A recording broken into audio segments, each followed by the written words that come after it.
покажи. Погнали, сделаем пранк.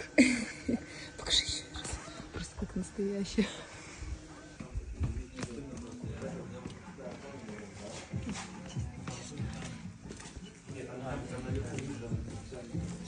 Вот сюда пролезь.